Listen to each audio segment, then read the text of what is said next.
Hello नमस्कार दोस्तों, स्वागत है आप सभी का आपके अपने परिवार स्टडी शाला 2.0 में। उम्मीद करते हैं कि आप सभी एकदम स्वस्थ होंगे, मस्त होंगे और अच्छे से तैयारी कर रहे होंगे। अभी आप लोगों ने इससे पहले हिंदी की क्लास अटेंड की है, ठीक है, और मैंने बताया कि अभी क्लासेस टोटल लाइव नहीं हो रही हैं। ये आपको अपलोडेड फॉर्मेट में मिल रही हैं, लेकिन लाइव की तरह ही मिल रही हैं। जब तक हमारे यहाँ इंटरनेट की पूरी व्यवस्था नहीं हो जाती, आपको क्लास ऐसे ही मिलेगी, आपके तय समय पर मिलेगी, ठीक है। मैं नहीं चाहता कि नेट की असुविधा के कारण आपकी क्लास रुके या बीच में बफरिंग हो, मजा नहीं आता है, ठीक है ना। तो आइए, कल हम लोगों ने अधिगम के बारे में थोड़ा सा पढ़ा था। अधिगम की परिभाषाएं हमने पढ़ ली थी, ठीक है ना। अधिगम की हम लोगों ने परिभाषा पढ़ लिया था, इसका उदाहरण भी देख लिया। चेंज इन बिहेवियर मतलब कि व्यवहार में परिवर्तन होता है, वही आपका अधिगम होता है। लेकिन परिवर्तन कैसा होना चाहिए? परिवर्तन अस्थायी होना चाहिए। तो ये आपका अधिगम होता है। हमारे बहुत से साथी हैं जिन्होंने ये कहा कि उनको जो है टेलीग्राम में जुड़ने में असुविधा हो रही है। तो पिछली क्लास में, कल वाली जो क्लास थी, उसमें मैंने आपको बारकोड दिया था आपके व्हाट्सएप का। उस बारकोड को आप स्कैन करिए। कहाँ से स्कैन करना है? व्हाट्सएप के 3 डॉट जो होता है राइट साइड में, उसमें जाइए, सेटिंग खोलिए, वहां पर सेटिंग के बगल में स्कैनर होता है, उससे आप बारकोड स्कैन कर लीजिए। जैसे आप स्कैन करेंगे, व्हाट्सएप ग्रुप से आप जुड़ जाएंगे। वहां जुड़ेंगे तो आपको टेलीग्राम का लिंक वहां दे दिया जाएगा, क्योंकि टेलीग्राम पर ही जो भी क्वेश्चंस और पीडीएफ होंगे ज्यादातर वहां पर मिलेंगे, ठीक है। तो कल हम लोगों ने परिभाषाएं पढ़ ली थी इसकी, ये मतलब क्या होता है अधिगम, उसको पढ़ा था हम लोगों ने। आज हम लोग पढ़ेंगे अधिगम से संबंधित परिभाषाएं। कल एक परिभाषा हम लोगों ने पढ़ी थी, अगर आपको याद है, नहीं भी याद है तो आज हम यहीं से शुरू करने जा रहे हैं, ठीक है। तो चलिए, अधिगम से संबंधित परिभाषाएं पूछी जाती हैं, तो इसमें सबसे पहली परिभाषा हमें याद करना है, सीखना विकास की प्रक्रिया है। क्या भाई? सीखना विकास की प्रक्रिया है। तो आपको बताया था कि जब बालक का विकास होता है तो वो उसके साथ साथ सीखता भी रहता है, या यूं कहें कि जैसे जैसे बालक सीखता है वैसे वैसे उसका विकास होता रहता है, ठीक है। और ये एक मानसिक प्रक्रिया है, तो वो जैसे भी सीखता है उसका हर तरीके से विकास होता रहता है। तो ये किसने कहा भाई? वुडवर्थ ने कहा है, ठीक है ना। अब यहां पर समझिए, आइए, सबसे पहले मैं आपको एक चित्र के माध्यम से बताना चाहूंगा, ठीक है। देखिए, ये एक छोटा पेड़ है। इससे इससे क्या हुआ? जब ये विकसित हुआ, मतलब इसका विकास हुआ, क्या हुआ? इसका विकास हुआ, तो ये क्या हो गया? बड़ा पेड़ बना, ठीक है ना। बड़ा पेड़ बनने के बाद क्या हुआ? इसकी लकड़ी काट ली गई। क्या काट ली गई? लकड़ी, ठीक है ना। इसकी लकड़ी काट ली गई।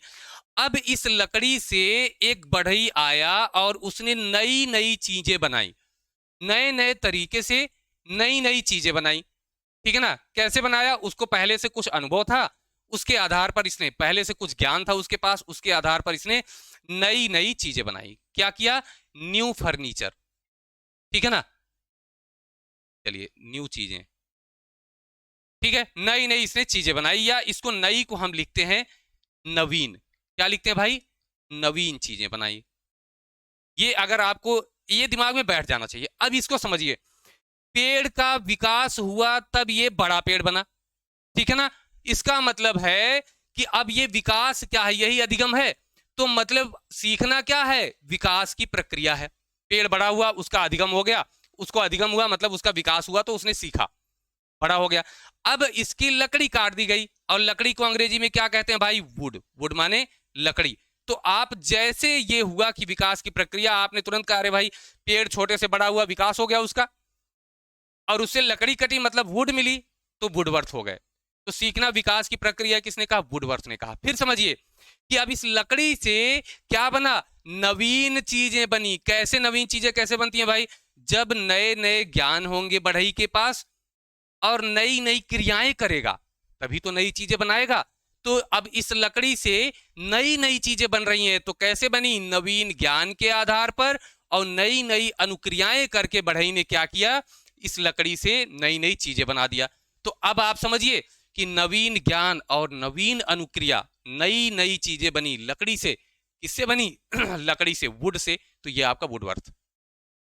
अब दो परिभाषाएं आपको नहीं भूलनी चाहिए, आगे चलते हैं।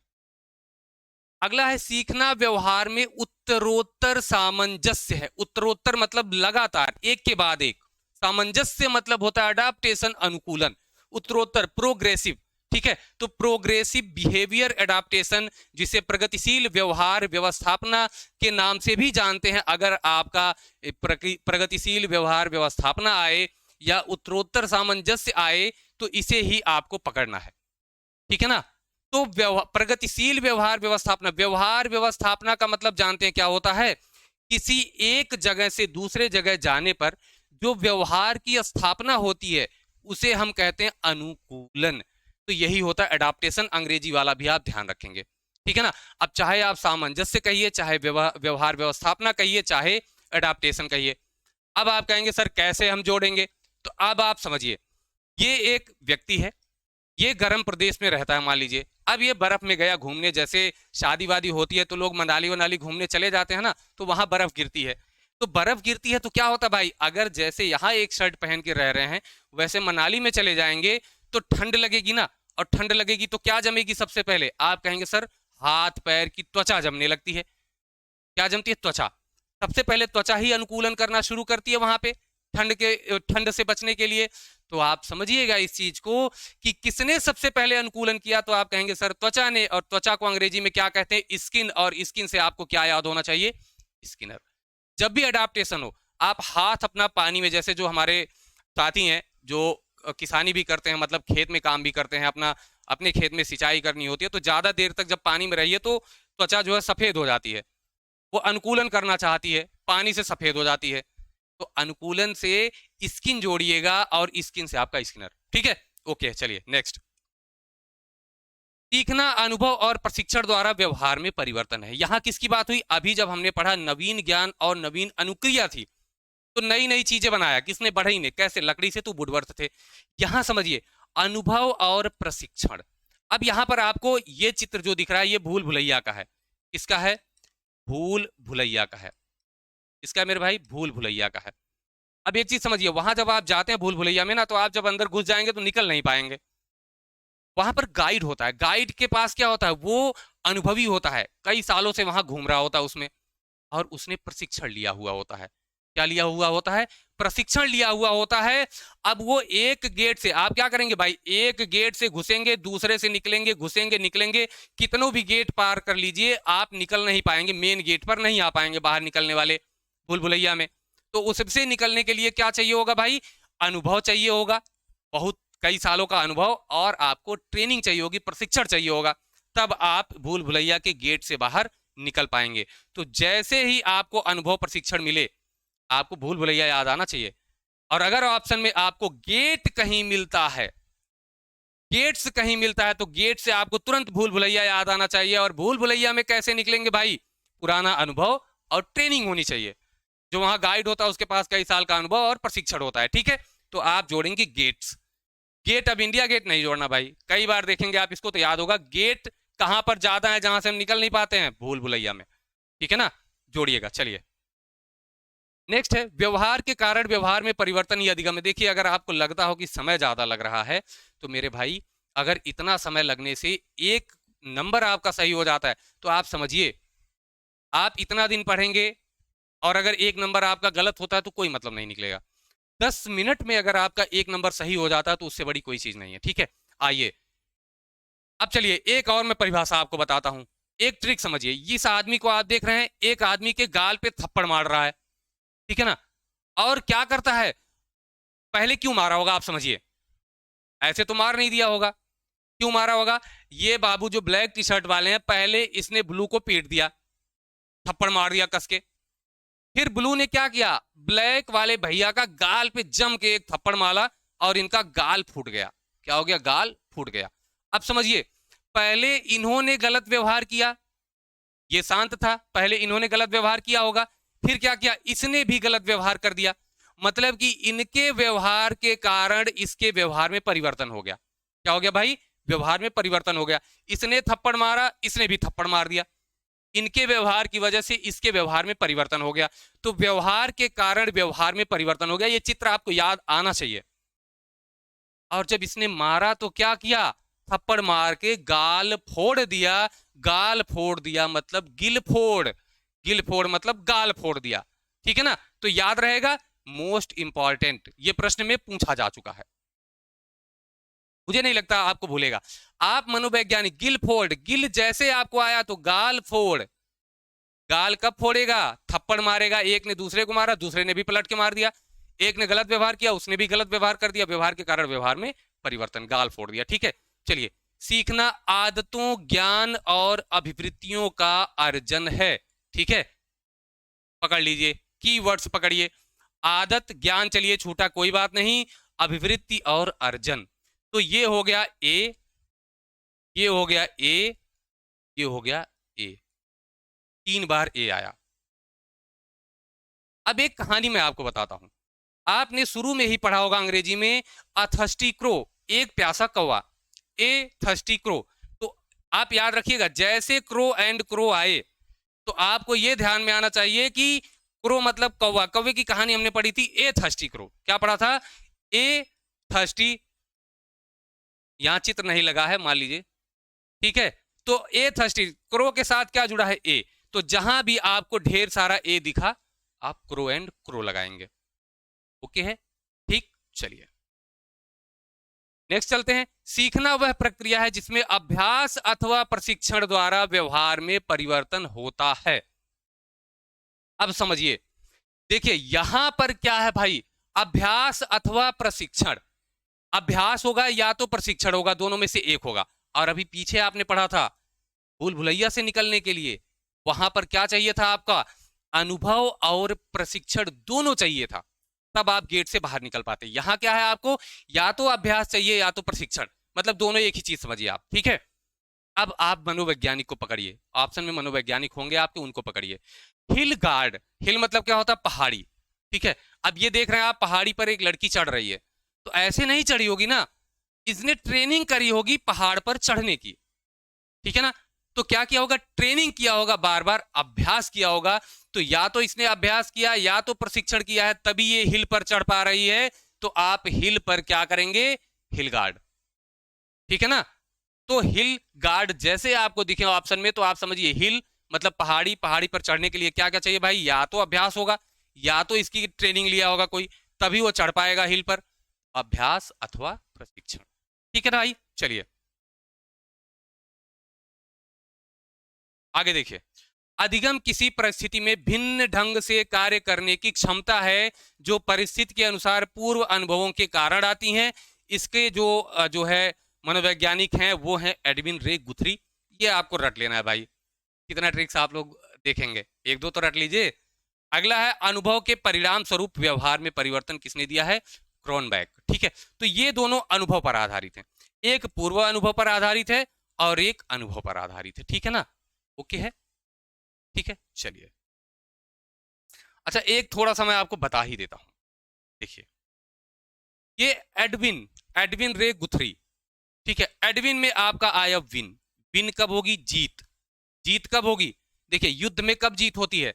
जिस भी योद्धा ने पुराने युद्धों के बारे में देखा होगा। ठीक है, आप इतिहास में देखिएगा, इतिहास में जिसने अपने पुराने युद्धों के बारे में जानकारी ली थी वो हारा नहीं, वो जीता है। पुराने युद्ध मतलब पूर्व अनुभव। तो जहां भी आपको पूर्व अनुभव दिखे तो आप समझिए कि अगर पुराने अनुभव के आधार पर हम काम करेंगे तो हम पक्का जीत जाएंगे। जैसे यहां मैं आपसे कहता हूं PYQ, previous year question paper, जो पेपर हो चुके हैं उनको आप जरूर पढ़िए। ठीक है ना, तो वो पूर्व अनुभव आपका बन जाएगा। तो पूर्व अनुभव होगा तो आप पास हो जाएंगे, मतलब विन कर जाएंगे। तो जहां आपको पूर्व अनुभव दिखे, केवल अनुभव नहीं, पूर्व अनुभव दिखे, तो आप विन पर लगाइए, मतलब एडविन गुथरी पर लगाइए। अब तो मुझे लगता है कि ऊपर की परिभाषाएं याद हो गई होंगी। चलिए अब देखिए अधिगम की हम कुछ विशेषताएं देखते हैं। ठीक है भाई, अधिगम की विशेषताएं, यहां से प्रश्न बहुत बने हैं, तो एक एक करके हम देखते हैं। सबसे पहले जीवन पर्यंत चलने वाली प्रक्रिया है। तो जाहिर सी बात है, कोई भी व्यक्ति हो वो जीवन पर्यंत सीखता ही रहता है। ऐसा नहीं है कि वो एक बार सीखता है उसके बाद उसे सीखने की जरूरत नहीं पड़ती है, क्योंकि परिवार में माफ कीजिएगा, व्यवहार में संशोधन बराबर होता ही रहता है। ठीक है ना, तो सीखना वही है कि व्यवहार में संशोधन होता रहे, अस्थायी परिवर्तन होता रहे। तो हमेशा सीखता रहता है, जीवन पर्यंत सीखता रहता है। जैसे मैं एक चीज आपको बताता हूं, बहुत से ऐसे हमारे साथी होंगे जिनको ये पता है कि जो ऊंट का कूबड़ होता है, क्या होता है? ऊंट का जो कूबड़ होता है, बहुत से लोगों को लगता है कि ऊंट पानी इसी में रखता है, मतलब ऊंट का जो मिल्टन होता है वो उसका कूबड़ होता है। बहुत से लोगों को ऐसा लगता होगा, या नहीं सही जानकारी होगी और नहीं जान पाए, बहुत समय तक नहीं जान पाए, अचानक से मेरी वीडियो देख लिया उन्होंने, तो अब उनका क्या हुआ? व्यवहार में परिवर्तन हो गया, संशोधन हो गया। और उनको मैंने बताया कि नहीं भाई, ये जो कुबड़ होता है ना, इसमें चर्बी होती है। क्या होती है? चर्बी होती है। जो ऊंट का मिल्टन होता है वो उसके आमाशय में होता है। एक जो है थैली होती है, वहां पर पानी रखता है वो, यहां पर वो खाना रखता है। रेगिस्तान में उसे खाने की जरूरत पड़ती है तो ये गलाता है, पानी की जरूरत पड़ती है तो आमाशय में जो थैली है वहां से लेता है। ठीक है, अब ये मतलब शुरू में नहीं सीखे, बहुत बाद में देखे तो वहां सीख गए।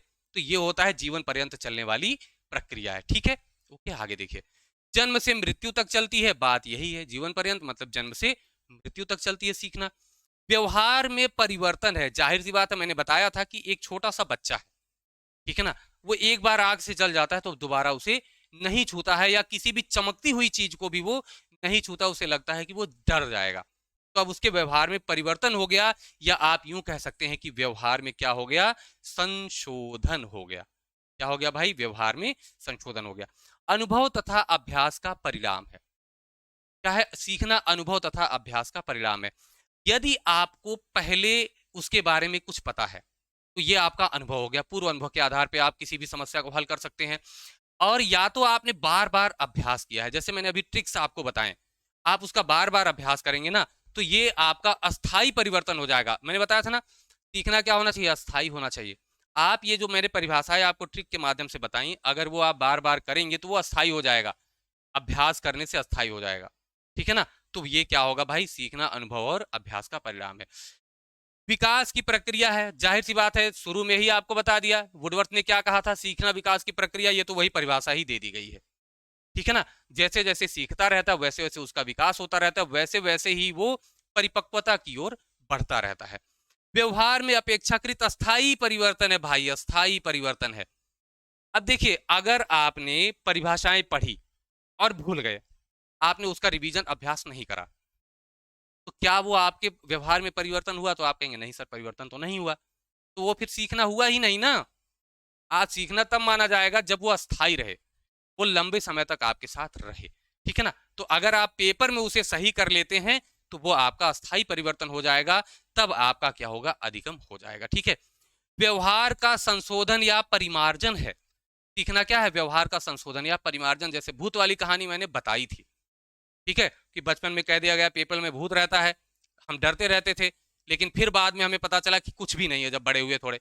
ठीक है ना? तो हमने व्यवहार में अपने क्या कर लिया? संशोधन कर लिया। सार्वभौमिक प्रक्रिया है, तो मतलब सीखना, पहली चीज तो ये है कि कहीं भी सीख सकते हैं आप रोड पे चलते चलते सीख सकते हैं कि चल रहे हैं, कोई बिना हेलमेट के जा रहा है, उसका एक्सीडेंट हो गया और सर में चोट आ गई, आपने उसको देखा, हॉस्पिटल आपने पहुंचा दिया, लेकिन आपके मन में ये आया कि यार अगर ये हेलमेट लगाए होते तो सिर में चोट नहीं आती। तो क्या हुआ भाई? आपने सड़क पर भी सीख लिया। जरूरी नहीं है कि स्कूल में ही सीखें या परिवार में ही सीखें, कहीं भी सीखा जा सकता है। सार्वभौमिक प्रक्रिया है। अपेक्षाकृत अस्थाई होता है, तो अभी आपको बताया कि अस्थाई होना चाहिए। ठीक है, व्यक्तित्व के सर्वांगीण विकास में सहायक होता है। एक व्यक्ति का जो व्यक्तित्व होता है, ठीक है ना, उसका आचरण जो होता है, उसके सर्वांगीण मतलब हर तरीके से विकास में सहायक होता है। ठीक है ना? जैसे यदि बच्चा जो है सीख रहा है, नई नई चीजें सीख रहा है, तो वो चीजें उसके व्यवहार में आती हैं। कैसे? मान लीजिए किसी बालक ने जोड़ना सीख लिया। क्या कर लिया? जोड़ना सीख लिया। अब वो क्या करेगा? अब वो कोई सामान लेने अगर जाता है तो वो उसका प्रयोग वहां करता है, तो वो उसके व्यक्तित्व में भी परिवर्तन होता है। या फिर आप यूं कहें कि एक व्यक्ति ने देखा कि सामने कोई बहुत अच्छे से बातचीत कर रहा है तो लोग उसका सम्मान कर रहे हैं, तो वो उससे देखता है और समझता है कि अगर मैं सबसे अच्छे से बात करूंगा तो मेरा भी सम्मान होगा। तो उसके व्यक्तित्व का विकास होता है, किससे? अधिगम से। ठीक है ना? अनुकूलन है, मैंने अभी बताया। किसने बताया था? उत्तरोत्तर सामंजस्य या उत्तरोत्तर अनुकूलन है, स्किनर ने कहा था। तो एक जगह से बच्चा सीखता है, दूसरी जगह पर उसका प्रयोग कर लेता है, तो ये क्या है? अनुकूलन की अवस्था होती है। उद्दीपन एवं अनुक्रिया के बीच की संगति है। जैसे बिल्ली थी, ठीक है ना, बिल्ली को मछली दिखती है, वो कूदती है, एक बार लीवर दब जाता है, खुल जाता है, वो खाना खा लेती है। ऐसा करते करते क्या करती है? वो सीधे लीवर दबाती है और खाना खा लेती। अब वो सीख गई। सीख क्या गई? कि अगर मुझे वहां पर जो है मछली दिख रही है, मुझे यही लीवर दबा देना है। तो उसने उद्दीपन के प्रति अनुक्रिया करना सीख लिया, मतलब कि उसका अधिगम हो गया। ठीक है ना? जटिल प्रक्रिया है, जाहिर सी बात है भाई, थोड़ी जटिल प्रक्रिया तो है ही। जब बालक कुछ नहीं जानता है, धीरे धीरे उसको सीखता रहता है, तो वो आसान से जटिल की ओर बढ़ता है। मतलब ये एक जटिल प्रक्रिया होती है सीखना, ठीक है ना। सक्रिय प्रक्रिया है। सीखना तभी संभव है जब आप सक्रिय होकर के सीखते हैं। मतलब जितना एक्टिव रहेंगे उतना ही आप सीख पाएंगे। अगर शांत होकर बैठ जाएंगे तो अधिगम पठार आ जाएगा, मतलब आप सीख नहीं पाएंगे। वातावरण की उपज है। तो सीखना कैसे होता है भाई? बच्चा पहले परिवार से सीखना शुरू करता है, और परिवार क्या है? वातावरण या उसके आसपास का पर्यावरण ही है। तो वातावरण की उपज है, जाहिर सी बात है। उद्देश्य पूर्ण या लक्ष्य आधारित है। जैसे आप जो है इसे क्यों पढ़ रहे हैं? अभी जो मैं पढ़ा रहा हूं, आप क्यों सीख रहे हैं इसे, क्यों पढ़ रहे हैं? क्योंकि आपका एक लक्ष्य है। और लक्ष्य क्या है भाई आपका? यूपी टेट को पास करना या सुपर टेट को पास करना। जितने भी हमारे साथी ये क्लास देख रहे हैं, ये यूपी टेट सुपर टेट में बराबर काम आएगी। इवन सी टेट में भी आपके क्वेश्चंस फंस जाएंगे सारे, ठीक है। तो आपका उद्देश्य क्या है? आपका पेपर क्लियर करना, और पेपर क्लियर करना है तो वही तो आपका लक्ष्य है, ठीक है ना। तो इसीलिए तो आप सीख रहे हैं इसे। अदरवाइज आप सीडीपी क्यों पढ़ते? नहीं पढ़ते आप, ठीक। अनुभवों का संगठन है। तो अभी जो भी हम लोग करते हैं, सीखते हैं, हमारे जो पूर्व अनुभव हैं उनके आधार पर हम काम करते हैं, तो ये एक संगठन बन जाता है। तो ये अनुभवों का संगठन है। मुख्य रूप से सामाजिक प्रक्रिया है, जाहिर सी बात है। ज्यादातर हम किससे सीखते हैं? समाज से सीखते हैं। तो मुख्य रूप से कैसी है? सामाजिक प्रक्रिया है। और मानसिक प्रक्रिया है, ये आपको मैंने शुरू में ही परिभाषा में बता रखा है, ठीक है ना। तो सीखना मानसिक भी है और सामाजिक भी है, ठीक है। चलिए आगे चलते हैं। अधिगम के प्रमुख कारक हम देख लेते हैं, कौन कौन से अधिगम के प्रमुख कारक हैं। ध्यान में रखिएगा, 4 प्रमुख कारक हैं, और 4 में एक थोड़ा सा गौड़ है, लेकिन आप चारों ध्यान में रखेंगे। देखिए, एक उद्दीपन है, अनुक्रिया है, प्रेरणा है और पुनर्बलन है, ठीक है ना। क्या क्या है आपका? स्टिमुलस है, रिस्पॉन्स, मोटिवेशन और रीइंफोर्समेंट है, ठीक है ना। अब इसमें समझिए, ये जो दोनों हैं, ठीक है ना, ये प्रमुख हैं। इनके बिना अधिगम का कोई चांस ही नहीं बनता है। अगर उद्दीपन नहीं होगा तो अधिगम नहीं होगा, अनुक्रिया नहीं होगी तो अधिगम नहीं होगा, ठीक है। मैंने बताया ना कि सीखना सक्रिय अनुक्रिया है, ठीक। अब प्रेरणा और ये दोनों हैं, अगर ये नहीं है तब भी सीखने की प्रक्रिया होगी, बस उसकी गति क्या होगी? धीमी होगी, ठीक है ना। तो ये गौड़ है, ये गौड़ कारक है, मतलब द्वितीयक आप कह सकते हैं। ये एकदम अनिवार्य है कि होने ही चाहिए, ठीक है। अब समझिए, उद्दीपन मतलब जैसे आप थार्डाइक का प्रयोग पढ़ेंगे कि बिल्ली थी और बिल्ली को जो है उन्होंने मछली दिखा दी, तो वो उछल कूद करने लगी। तो उद्दीपन होना जरूरी है। जैसे आप हैं, आपके सामने क्या है भाई? परीक्षा है, वो एक उद्दीपन का काम कर रही है। परीक्षा है, उद्दीपन का काम कर रहा है। अनुक्रिया आप क्या कर रहे हैं? देखिए, एग्जाम जो है आपका उद्दीपन हो गया, मान लीजिए। आपकी अनुक्रिया को क्या हो गई? आपकी स्टडी जो अभी आप पढ़ रहे हैं यहाँ पर, ठीक है ना, ये आप अनुक्रिया। एग्जाम को आपने देखा, आपने पढ़ाई तेज कर दी, ठीक है। अब प्रेरणा कहां से मिल रही है भाई? प्रेरणा मिल रही है कि अगर हम एग्जाम पास कर गए तो हमें क्या मिल जाएगी? जॉब मिल जाएगी, प्रेरणा हो गई, ठीक है ना। और पुनर्बलन क्या है? बीच बीच में जैसे मैंने मोटिवेट कर दिया आपको, नहीं भाई पढ़ो, ये वो है, तो आप पढ़ने लगे, तो री इन्फोर्समेंट हो गया। ये 4 चीजें, ये 4 कारक हैं अधिगम के, जो होने चाहिए अधिगम होने के लिए, जिसमें 2 आपके हैं और 2 गौड़ हैं, ठीक है ना। चलिए आगे देखिए, कुछ सीखने की प्रभावी विधियां हैं। सीखने की प्रभावी विधियां में क्या क्या है?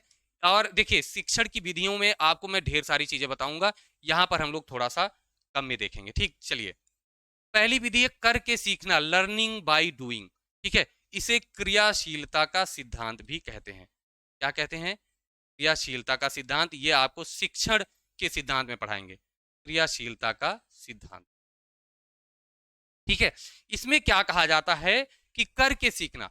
जब बच्चा खुद से करके सीखता है तो उसका जो अधिगम होता है वो अस्थाई होता है, ठीक है ना। कैसे भाई अस्थाई होता है? मान लीजिए, जो ब्लॉक बिल्डिंग के लिए आते हैं, तमाम सारे जो है ब्लॉक्स आते हैं जोड़ने के लिए, तो बालक को आप जोड़ के बता दीजिए, वो देखता रहेगा लेकिन सीख नहीं पाएगा।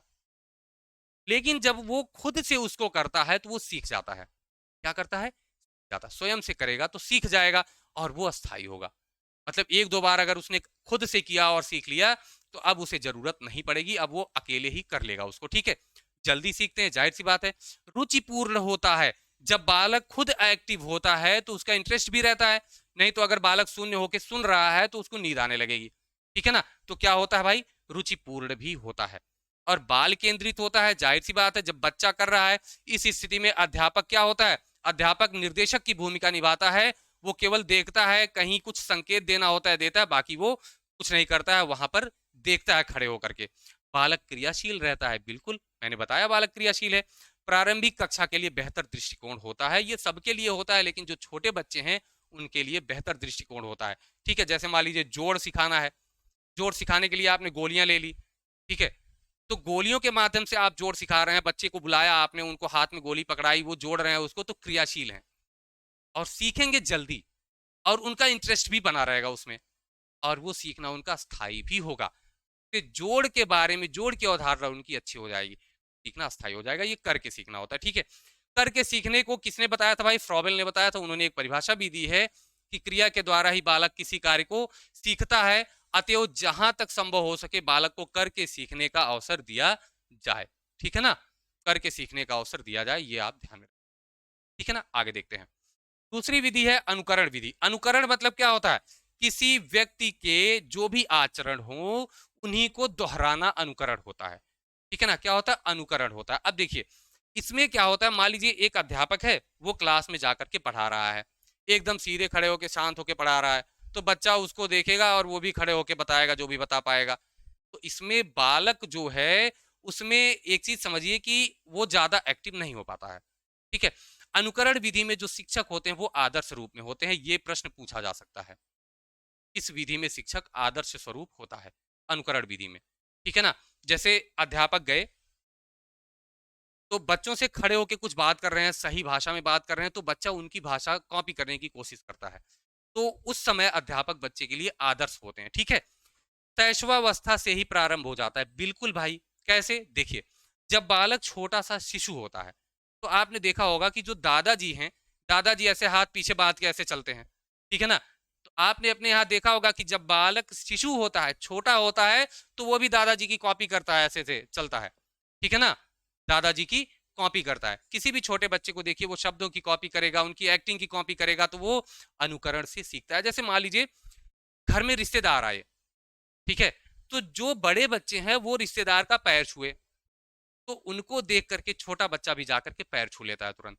तो ऐसा क्या किया? ऐसा करके उसने अनुकरण किया और उसने अनुकरण से सीखा।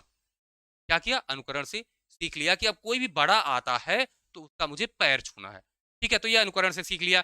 अब उसमें क्या हुआ? जिसको देख करके उसने सीखा वो उसका आदर्श ही तो हुआ, वो शिक्षक हुआ, आदर्श हुआ, ठीक है।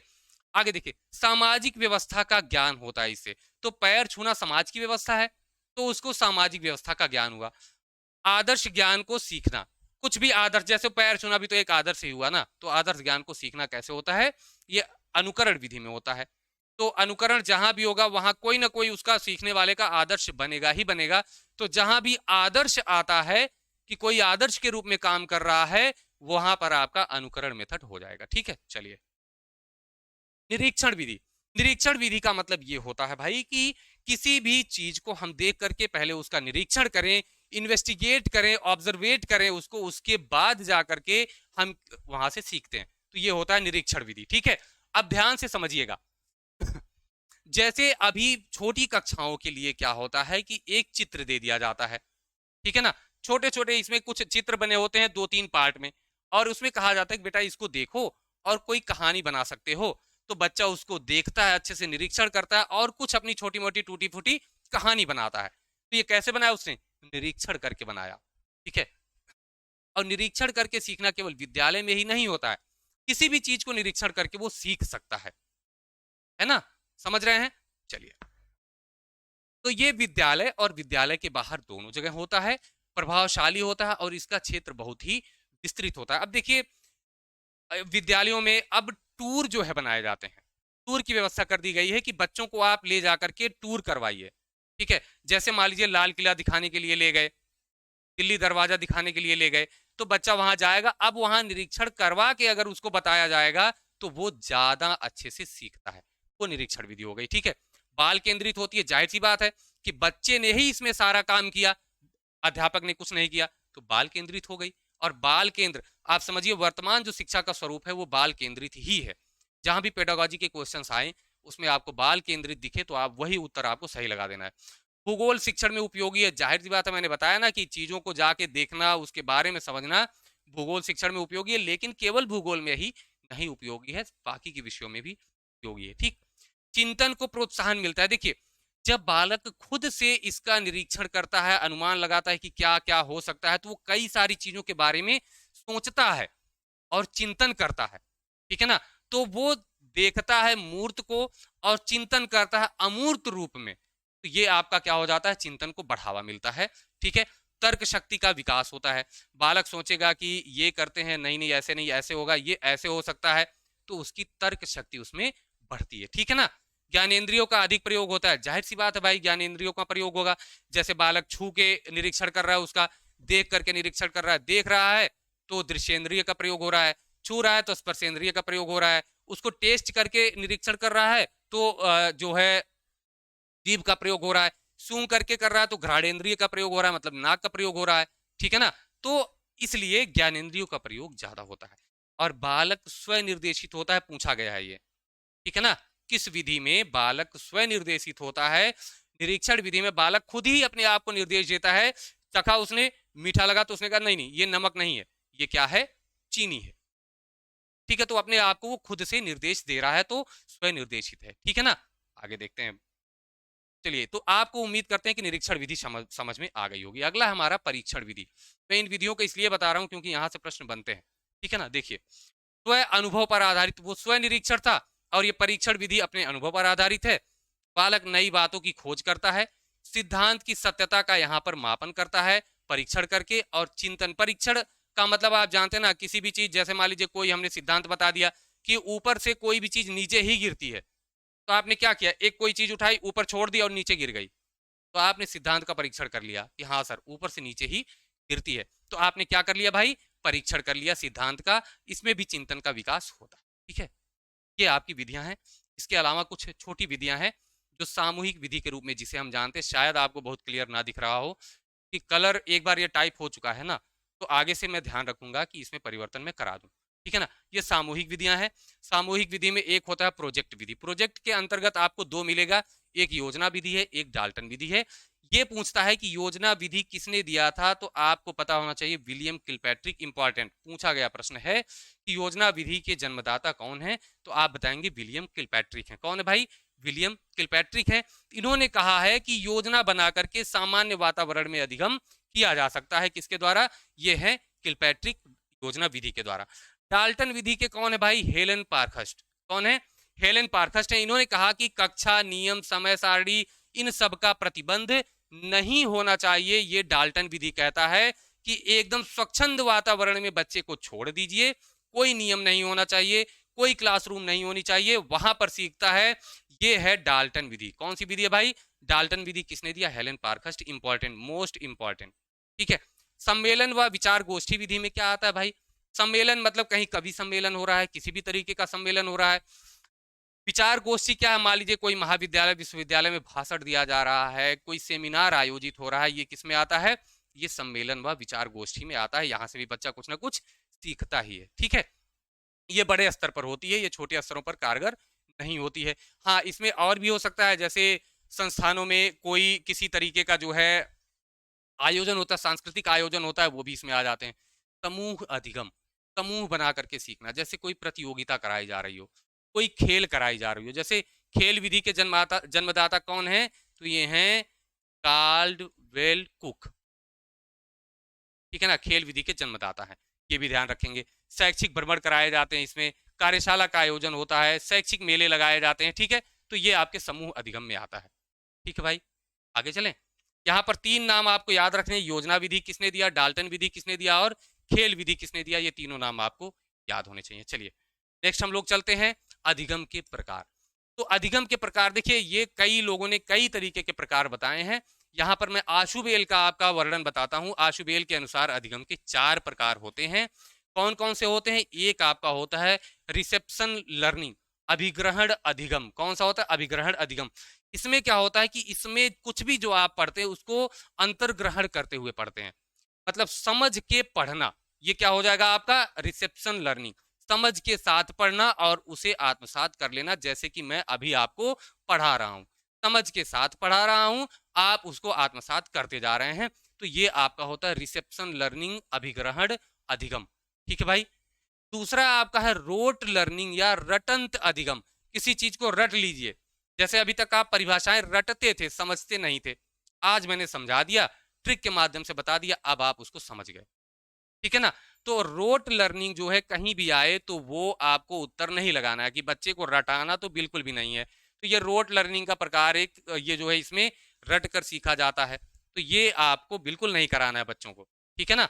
अगला आपका है अन्वेषण अधिगम, मतलब खोज के माध्यम से, डिस्कवरी लर्निंग। बच्चा खोजता है तो इसमें क्या होता है, नई नई चीजें, नए नए नियम की खोज होती है। ठीक है ना। खोज अधिगम, नए नई चीजों की खोज होती है। और क्या होता है भाई, करना, मतलब वहां पर खोज कर करके बच्चा सीखता है। ठीक है ना। तो ये आपकी कौन सी हो गई, अन्वेषण लर्निंग या खोज लर्निंग कह सकते हैं। अर्थपूर्ण अधिगम मतलब मीनिंगफुल लर्निंग। इसमें क्या होता है भाई, जो हमने पुराना सीखा हुआ है उसके माध्यम से जो हम आगे सीखते हैं वो आपकी क्या हो जाती है, मीनिंगफुल या अर्थपूर्ण लर्निंग हो जाती है। ठीक है। तो ये 4 प्रकार आपको ध्यान में रखने हैं। ठीक, आगे देखते हैं। चलिए,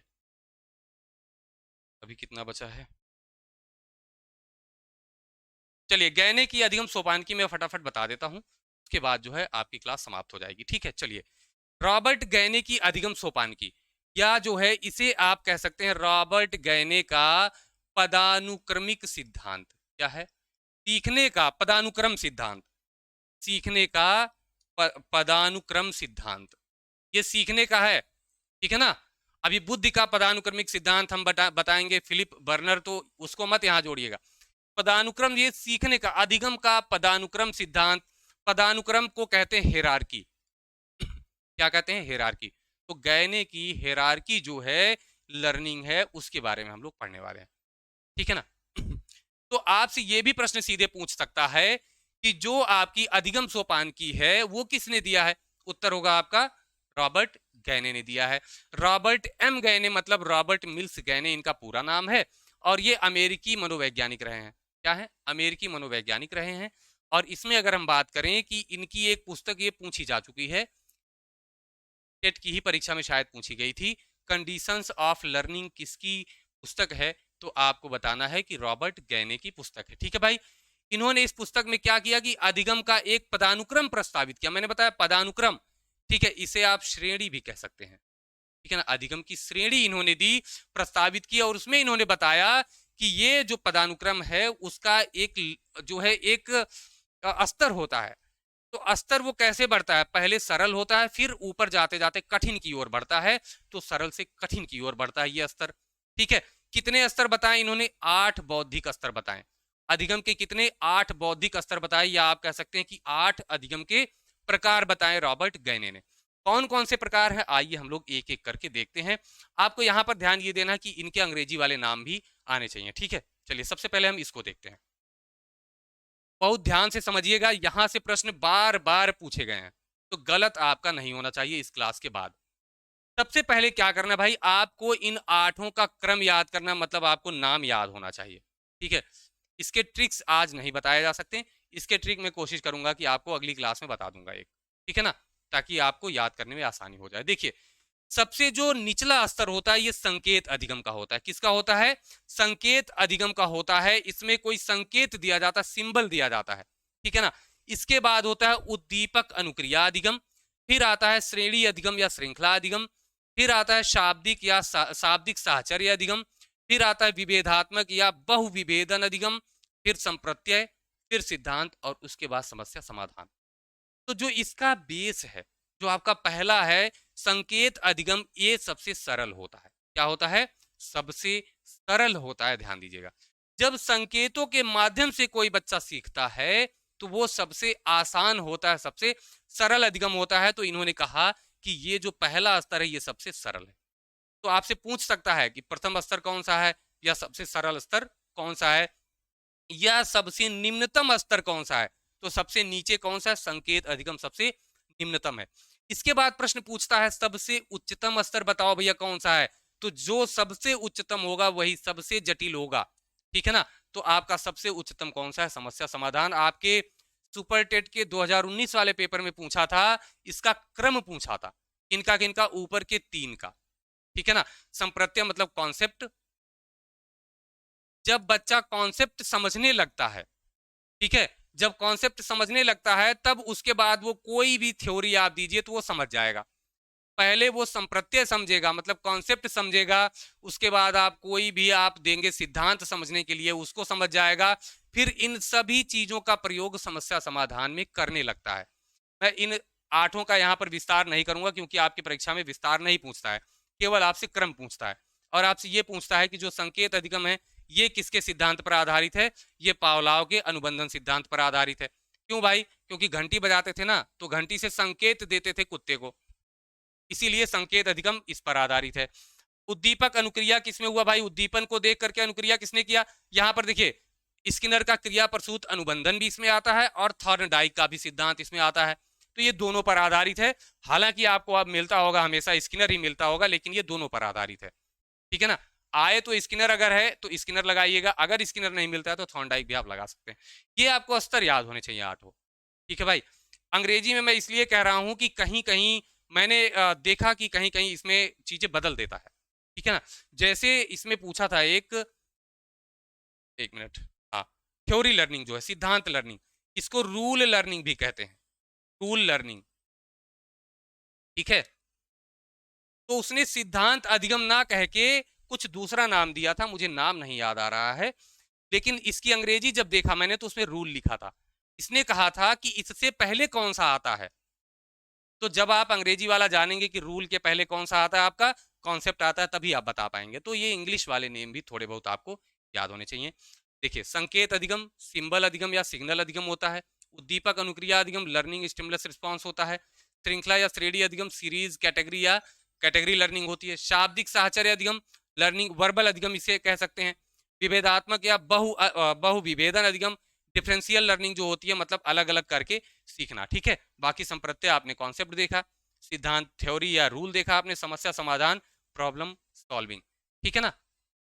ठीक, तो इतना आपने सीख लिया। अब लास्ट आपका है अधिगम की प्रक्रिया, ठीक है ना, कि अधिगम की प्रक्रिया के कितने चरण होते हैं।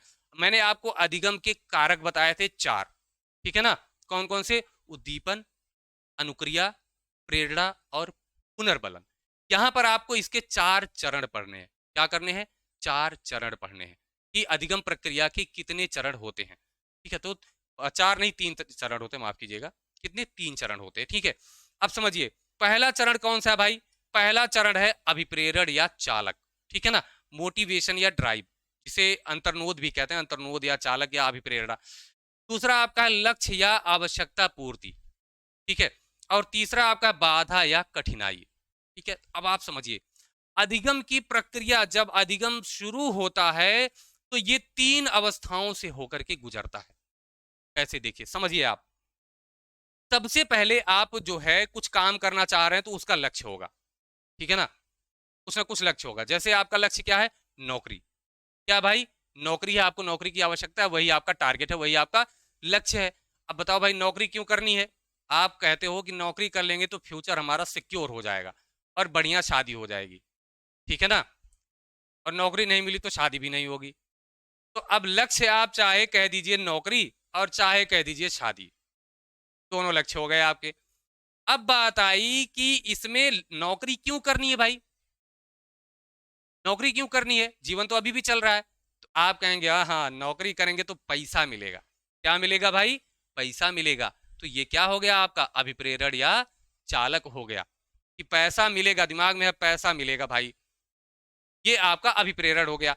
अब उसके लिए क्या करना है भाई? अब पैसा नौकरी के बीच में एक बाधा भी है, जब तक उस बाधा को पार नहीं करेंगे ये चीज मिलेगी नहीं आपको। क्या है वो? परीक्षा। तो यही आपकी बाधा या कठिनाई है, ठीक है ना, समझ रहे हैं आप। तो आप क्या करेंगे भाई? अधिगम में क्या क्या जरूरी होता है? अगर आपको पैसे की आवश्यकता ना हो तो नौकरी क्यों करेंगे आप? नहीं करेंगे, बिल्कुल नहीं करेंगे आप। अगर आपको नौकरी चाहिए तो बाधा से गुजरना ही पड़ेगा, आपको परीक्षा पास ही करनी पड़ेगी। तो ये 3 चरण आपके हैं, ध्यान रखेंगे किसी भी प्रक्रिया में कहीं भी अधिगम हो रहा होगा तो ये 3 चरण उसमें जरूर आएंगे कि कोई ना कोई एक लक्ष्य होगा, ठीक है ना। उस लक्ष्य को पूरा करने के लिए अंदर से अभिप्रेरणा होगी, कोई ना कोई मोटिवेशन होगा, ठीक है ना। और मोटिवेशन होगा, उस काम को करेंगे तो बीच में कुछ ना कुछ कठिनाई भी आएगी, तो उस कठिनाई को पार भी करना होता है, ठीक है ना।